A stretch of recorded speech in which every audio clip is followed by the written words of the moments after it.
Bom, aí pessoal, acabei de ligar. O carro tá no giro um pouco alto ali, porque acabei de ligar agora.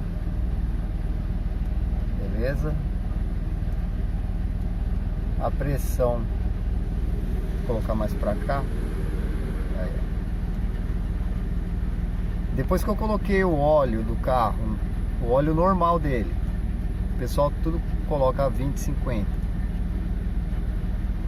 O último litro eu acrescentei um óleo fino, tá? Acho que era, não sei se era 15,45, alguma coisa assim. Depois eu vou olhar e vou passar pra vocês direitinho. Aí o carro ficou uma maravilha. Não tem nada mais agora de aquele tec-tec de manhã. O óleo circula, que é uma maravilha. A pressão tá altíssima, tá super boa. Tá aí, ó. Acabei de ligar agora, por isso tá esse giro alto.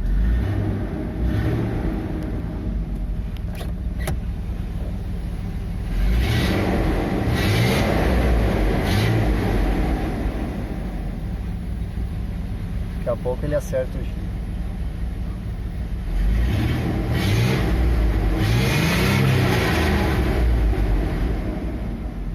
Mas beleza.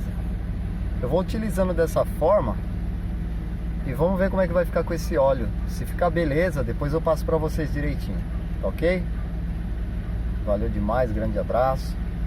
A bateria, quando liga o carro, pessoal, ela sempre sobe um pouco a mais mesmo do 14 ali. Depois ela nivela perfeito, tá ok?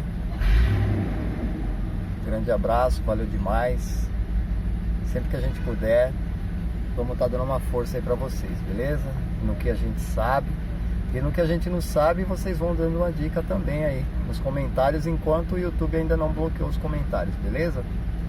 Tamo junto aí, Garagem 28 e todo o povo parceiro do canal.